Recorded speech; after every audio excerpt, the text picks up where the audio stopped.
네, 지금 아이페이스 지금 주행을 시작했는데요. 확실히 이 전기차는 언제나 타봐도 이 스위치를 딱 올렸을 때의 최대 토크가 딱 나오는 듯한 이 느낌이 참 생소해요, 여전히. 생소한데 이제 전기차에 내려서 다시 내연기관차로 갈아타면은 이게 또 생각이 나죠. 맞아요. 그게 참 전기차의 가장 큰 장점이자 매력 같아요. 그런 것 같습니다. 이 가속 페달을 밟는 양에 따라서 깊게 밟으면 잘 나가고 세게 나가고 그 깊게 밟은 걸 조금만 띄면 바로 감속이 되기 때문에 네. 그리고 가속 페달에서 발을 완전히 띄면 급격하게 감속을 하면서 정지까지 하니까요. 네. 그러니까 제기어차에 익숙한 게 일반 차에 익숙하시면 뭐 그냥 일반 차 몰듯이 모시면 돼요. 네. 높음에서 낮음으로 좀 바꿔볼게요. 낮음으로 바꿔놓으면 거의 그 구름 저항, 회생제동 시스템이 약하게 개입을 하기 때문에 진짜 일반 차의 엔진 브레이킹을 하는 듯한 느낌으로 더 자연스럽게 차를 몰 수가 있습니다. 그리고 이 차는 전기차니까 아예 그 발생하는 소음 자체가 적거든요. 이런 기관에서 내는 소리가 없죠. 근데도 그럼에도 불구하고 아예 이 유리들을 전부 이중접합 유리를 써놨어요. 그러다 보니까 실내 정숙성을 상당히 진짜 신경을 많이 쓴 거죠. 네. 지금 이제 문이 열려 있었네요. 아니요, 제가 닫았어요. 지금 열어서 만져본 거고. 1열 옆에 유리는 이중접합, 2열은 일반 두꺼운 흑겹 유리를 썼습니다. 그러니까 이게 어떤 안에서 발생하는 바깥에서 들어오는, 지금 이제 저런 굴삭기 포크레인이 지나가는데도 상당히 좀 적게 들어오는 게 있습니다. 조용해요, 실내는. 네. 기본적으로 차가 조용하다 보니까 타이어 구르는 소리, 바람 소리, 그런 것들이 훨씬 더 부각이 되니까 주행을 이렇게 정차하고 있으면 정말 조용해요, 전기차는. 근데 확실히 움직이면 이 내연기관 차들이 내는 그 엔진 소리나 다른 소리들이 없는 대신에 그런 타이어 구르는 소리나 바람 소리나 어떤 그런 것들이 실내로 들어와서 정숙하긴 한데 다른 차원의 또 소음이 생기는구나, 그런 것들도 있긴 해요. 네. 보기에도 버킷 시트지만 앉아보면 더 버킷 시트 같아요. 이 가죽이 몸에 착 달라붙는 느낌도 좋고 확실히 이 딱 자세를 이 사이드 볼스터, 이게 사이드 볼스터가 조절은 되지 않지만 워낙 기본적으로 강력하기 때문에 몸통을 딱 조여주고 잡아주는 느낌은 아주 안정적입니다. 승차감은 단단한 듯한데 승차감 좋아요. 기본적으로 좀 단단한 세팅이긴 한데 탄탄한데 되게 고급스러워요. 지금 아이페이스는 400마력에 토크가 무려 71이 넘어요. 즉각적으로 가속 페달을 밟는 양에 따라서 토크가 분출되기 때문에, 터져 나오기 때문에 강력하긴 강력해요.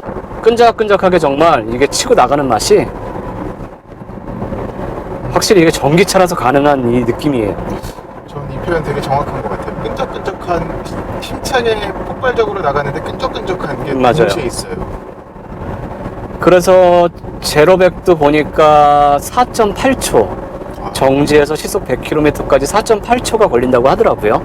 400마력에 70이 넘는 토크. 근데 또 이 녀석이 무게가 적지가 않아요. 배터리 알루미늄을 썼는데도. 네, 배터리 무게가 워낙 많이 나가기 때문에, 그런데도 불구하고 그 정도의 출력 성능, 달리기 성능을 발휘한다는 건 정말 대단하긴 한 거죠. 기본적인 가속 성능은 뭐 내연기관의 어떤 400마력 70토크가 넘는 애들하고는 성격 자체가 다르고 원하는 순간순간 밟는 이 가속 페달 양에 따라서 치고 나가는 게 진짜 이게 뭐 그냥 자기가 원하는 어느 순간이라도 아주 폭발적인 가속감이 전기차의 이 달리는 맛이 이런 거구나 라고 하는 걸 제대로 단번에 느낄 수 있고요. 이 하체 감각도 전자식 에어 서스펜션이 주고 있는 이 안정적인 이 쫀득쫀득하고 끈적끈적한 맛이 이 스티어링 휠의 어떤 세팅도 되게 잘 어울리고 아주 비슷하게 만들어 놨어요. 묵직한 듯한데 얘도 되게 끈끈해요, 반응이. 그리고 이 네 바퀴 안쪽에다가 가장 무게를 많이 차지하고 있는 배터리 셀을 가장 낮은 바닥 아래에다가 깔아놨기 때문에 네네. 코너링을 잠깐 해보고 뭐 차선 변경을 좀 과격하게 해봐도 보면 기본적으로 SUV라서 차고가 높거든요. 그러니까 아까도 말씀드렸지만 캐치백 같은 느낌이에요. 네. 그리고 무게중심은 진짜 오뚜기 같은 느낌? 예. 뭔가 무게가 바깥으로 분산돼서 흐트러지거나 되게 뭐 이렇게 안정감이 떨어지는 그런 게 아니고, 그래서 MR 뭐 스포츠카들도 보면은 MR이 가장 어떤 운동 성능에 있어서는 좋다고 하는 구조적인 부분들을 얘기들을 하잖아요. 네.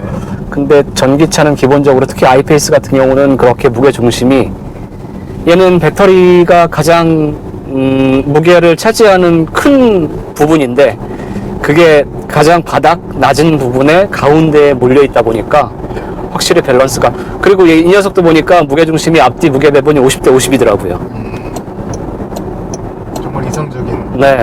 근데 확실히 핸들링이 정말 이런 경량 스포츠카에서 느낄 수 있는 그런 샥샥 돌아가는 날카로운 느낌과는 또 달라요. 맞아요. 네.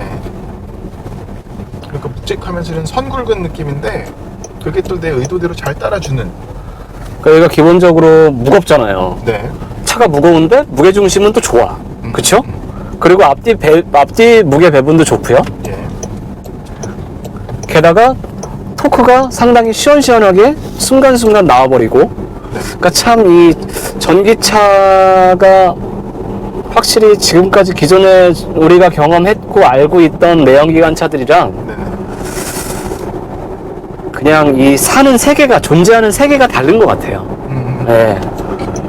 기존에 우리가 익숙한 내연기관 차랑 비교를 한다는 것 자체가 좀 이제는 좀 따로 떼놓고 전기차에 대해서 전기차 군으로 바라봐야 되지 않나 싶은 생각도 들더라고요. 얘도 반자율 주행 시스템이 있거든요. 네. 네, 그래서 지금 테스트를 해보려고 세팅을 잠깐 하고 있습니다. 80으로 맞춰놓고요. 그리고 여기 네, 지금 차선 그림이 있는 버튼을 누르니까 지금 인식이 됐다고 이쪽에 떴어요. 네. 계기판에.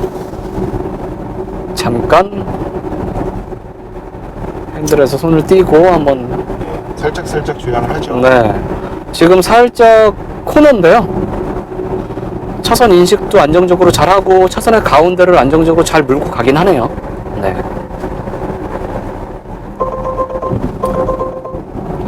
짧아요. 한 15초쯤 지나면 소리 내면서 잡으라고.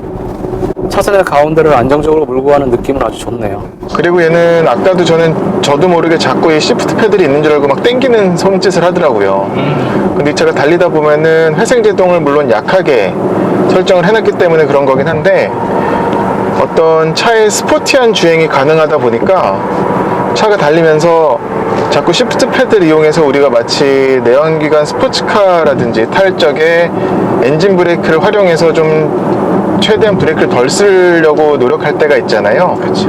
그런 노력을 나도 모르게 하게 됩니다. 맞아요. 전기차가 그런 내연기관에서 뭐 패들 시프트를 이용해서 엔진 브레이크를 쓰고 뭐 막 아무튼 그런 잔 기술들, 네. 그런 것들을 전기차가 익숙해지고 전기차가 뭔가 더 많이 도로에 다니다 보면 그냥 가속 페달 하나로 그런 다양한 재미를 또 누릴 수 있는 게 전기차가 가지고 있는 또 다른 재미 중에 하나인 것 같아요. 액셀러레이터를 살짝 떼면 저렇게까지나 넘어갑니다. 맞아요. 그런 속도가 떨어지는 게 회생제동 약하게 걸었을 적에는 뭐 7, 6, 5, 4 이렇게 떨어졌다 그러면 세게 걸면 7, 3, 뭐 9, 맞아요. 6 뭐 이렇게 떨어지는 거예요. 확실히 전기차의 어떤 대중화의 관건은 배터리 같아요. 정말 배터리의 효율성이 얼마나 기술이 발달해서 효율성이 좋아지고 충전 인프라, 충전 기술이 어떻게 발전하느냐에 따라서 맞습니다. 전기차의 가격도 많이 내려갈 거고, 네. 사실 아직까지는 전기차가 비싸거든요. 비싸죠. 보조금을 받는다고 해도 네, 비싸요. 지금 이 녀석도 보면 1억을 훌쩍 넘잖아요. 네. 1억을 훌쩍 넘기면서 전기차, 요 아이페이스 같은 녀석을 선택할 수 있는 건 어떤 아직까지는 상당히 큰 많이 자유로워야 됩니다. 고민 끝에 결정을 할 수밖에 없죠. 네. 도전 정신도 있어야 되고. 그럼요. 얼리 어댑터 같은 그런 좀 남보다 내가 먼저 경험할 거야라는 그런 좀 욕심? 그리고 전기차가 확실히 아직까지 전기 충전 시설도 맞습니다. 많이 보급됐다고 해도 뭐 저희도 전기차 시승하느라고 충전 좀 해봐야지 그러고 가보면 시설은 있는데 안 되는 경우도 많고요. 네. 그리고 최근에 지은 아파트들 같은 경우에도 뭔가 까다로워요. 맞아요. 거기 사는 입주민들 사이에 어떤 합의점이나 그런 것들을 안정적으로 끌어내가지고 어떤 좀 전기차가 편하게 그 시설을 사용할 수 있는 경우도 별로 드물고. 특히나 우리나라 같이 좀 아파트가 굉장히 일반화된 네. 곳은 더욱더 그런 좀 공동 세대 간의 그런 좀 이해 관계를 푸는 게 또 급하니까. 맞아요. 시승을 하면서 느낀 것은 뭐 아이페이스가 상당히 좀 이질적이지 않은, 자연스러워요. 네, 자연스럽게 퍼포먼스를 즐길 수 있는 아마 좀 차세대 퍼포먼스카 아닐까라는 생각이 드는데요. 맞아요. 사서 즐길 수 있는 이 정도 운전재미나 동력 성능을 즐길 수 있는 전기차는 거의 네. 없죠. 게다가 네. 아이페이스 같은 경우는 퍼포먼스도 좋지만 이런 실용성적인 맞아요. 부분에서도 물론 뭐 1억 넘는 차에서 실용성을 논한다는 게 뭐 어떠한 의미일까라고 다시 생각을 해보게 되지만, 공간만 놓고 보면은 이 차는 충분히 4사람이 타고서, 아니 5사람이 타고서 편히 여행 갈 수 있는 차고요. 5사람? 네. 난 4사람. 4~5사람은 충분히 네. 패밀리 SUV, 패밀리카로 쓸만해요 정말. 네네. 네. 그러면 뭐 이쯤에서 어떤 서로 좀 짧게 총평? 네. 장단점? 뭐 그런 게 있으면 한번 얘기하고 마무리 해볼까요? 저는 사실 전기차에 대해서 여전히 좀 거리감을 느끼는데, 처음으로 그렇게 전기차도 내가 좀 갖고 싶구나라는 갖고 싶을 수 있겠구나라는 생각을 하게 해준 차입니다. 네. 근데 물론 걸리는 것도 몇 가지 있죠. 제규어가 여전히 좀 그런 품질적인 부분에서는 자유롭지 않기 때문에 그런 부분은 근데 점진적으로 개선을 해가려고 하는 상황이긴 하고,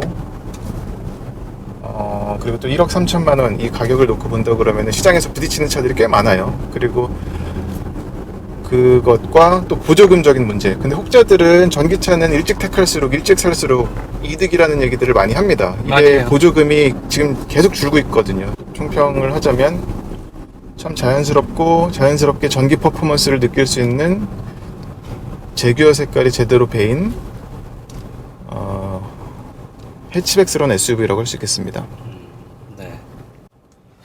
저도 뭐 길지 않은 시간 아이페이스를 시승하면서 간략하게 느낀 점을 좀 정리해보면요. 아이페이스가 제규어에서 처음 만든 순수 전기차, 양산형 전기차임에도 불구하고 상당히 어떤 이 패키징은 완성도도 뛰어나고 패키징도 되게 매력적으로 잘 만든 것 같아요.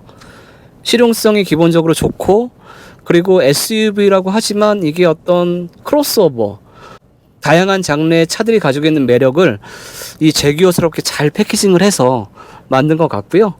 그리고 실내 어떤 구성이나 인테리어나 마감재들을 봐도 제규어의 프리미엄 브랜드 제규어가 만든 전기차답다라고 하는 게 네, 만족스러워요.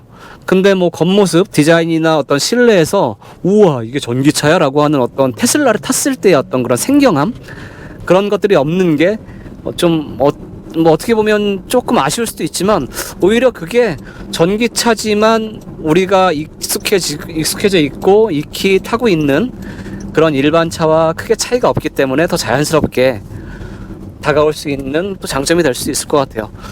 어쨌든 아이페이스 10점 만점에 몇 점 주겠어요? 10점 만점에 저는 8점? 8점? 네. 2점은 어디서 빠지는 건가요? 이 점은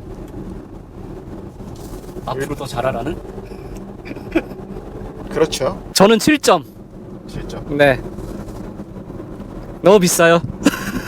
전기차가 당연히 비싸긴 하지만 여전히 조금 네 1억을 상회한다는 가격적인 부담감이 조금 크긴 해요. 전 2점 빠진 거는 좀 네. 더 고급차스럽게 만들 수도 있었을 것 같은데 적당히 타협한 것 같아서입니다. 맞아요. 저도 그 7.3점이 빠진 게 가격을 생각했을 때 약간 아쉬운 부분들이 좀 있는 거죠. 네. 네. 어쨌든 그래도 7.8점 상당히 높은 점수예요. 그렇죠. 그만큼 만족도가 큰 아이페이스 오늘 타봤습니다. 네, 그럼 항상 안전운전 하시고 카제형과 기어박스 같이 즐거운 카라이프 즐기시길 바라겠습니다. 고맙습니다. 감사합니다.